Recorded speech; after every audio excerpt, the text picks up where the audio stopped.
This chapter is on the lymphatic system. The lymphatic system is its main job is to transport fluids and also to help fight infections. It's going to take excess interstitial fluid that's leaked out of the blood capillaries, and that fluid is going to enter lymph vessels where it's referred to as lymph. So the difference between interstitial fluid and lymphatic fluid is very little. They're essentially the same thing, it's just their location. But after entering these vessels, the fluid is now going to be referred to as lymph. So again, those two types are essentially nearly identical. The lymphatic vessel then is going to take that fluid and eventually return it to the venous circulation.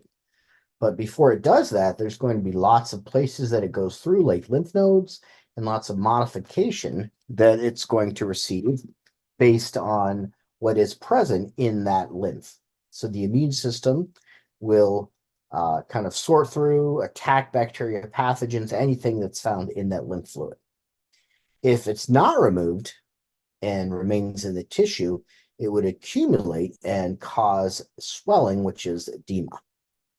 The parts of the lymphatic system would be things like the spleen, the red bone marrow, the thymus gland, the lymph nodes, as well as the tonsils. On this diagram, we can see shown the lymphatic system.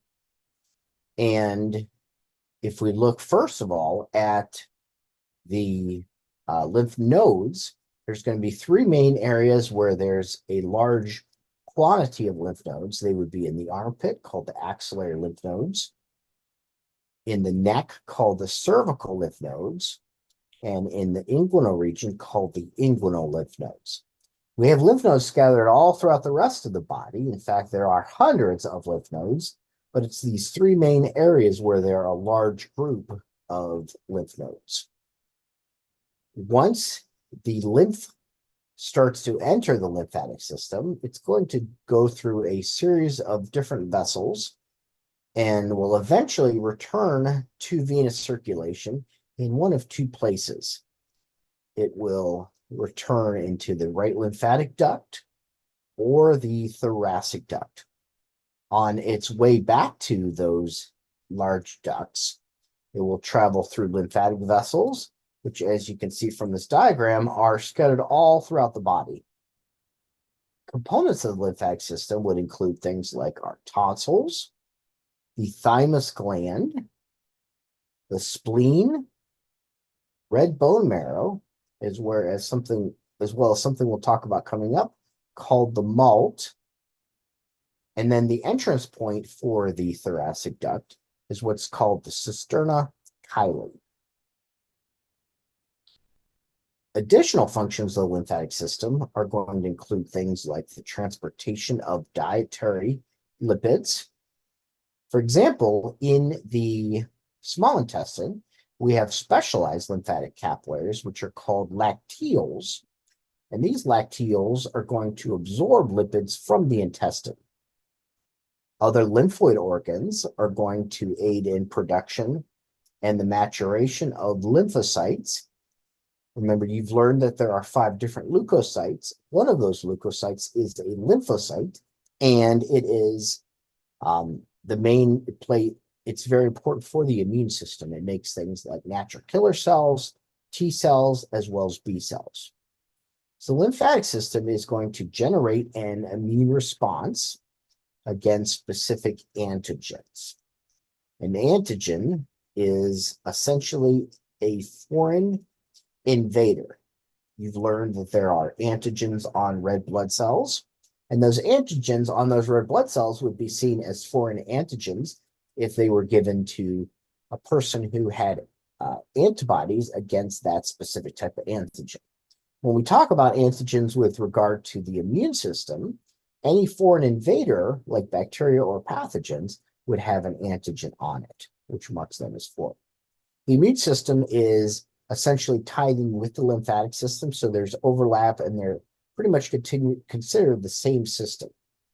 So the lymphatic system houses and develops these lymphocytes, like the B and the T cells, generates an immune response, and some of those cells are going to produce antibodies that bind the pathogen.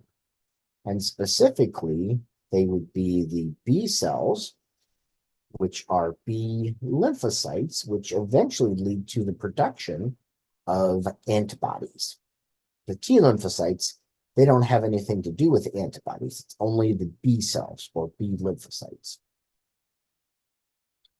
So the lymph is going to travel through an extensive group of networks which transport the excess fluid back to the blood.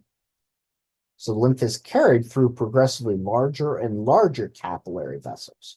It begins with the lymphatic capillaries, which are interspersed throughout the systemic capillary bed. Those lymphatic capillaries lead to lymphatic vessels, lymphatic trunks, and then eventually lymphatic ducts. And it's the lymphatic ducts which are going to be responsible for returning the fluid back into venous circulation. So we're going to begin with the lymphatic capillaries. The lymphatic capillaries are closed-ended tubes. They're interspersed throughout most of the blood capillary beds. So they actually originate in the tissue spaces between the cells. One of the places that we do not find them is in red bone marrow, as well as avascular tissue where there are no blood vessels. They resemble blood capillaries, but one of the differences between them is that they have overlapping endothelial cells, which act as one-way entry flaps. So the interstitial fluid can enter into the lymphatic capillaries only in one direction. These flaps are anchored by what are called anchoring filaments to nearby structures. So we're going to take a look at what the lymphatic capillaries actually look like. And as we zoom in here, we can see the things like arterioles, which lead to the capillary bed, and then the venules take the blood away from the capillaries and eventually lead to larger veins. Within the tissue cells themselves, or interspersed in that in-between tissue cells, are lymphatic capillaries. So they take in interstitial fluid into the lymphatic capillaries. Once that fluid is in the lymphatic capillary, it's now referred to as lymph. But remember, it's essentially the same thing as interstitial fluid. It's just called lymph because of its location. So the interstitial fluid is the fluid between the cells, but again, once it enters the lymphatic capillary, it's referred to as lymph. As far as the anatomy of the lymphatic capillary, we can see that there are endothelial cells of the lymphatic capillary that overlap and form this opening where there are anchoring filaments, which kind of essentially attach it to the surrounding connective tissue.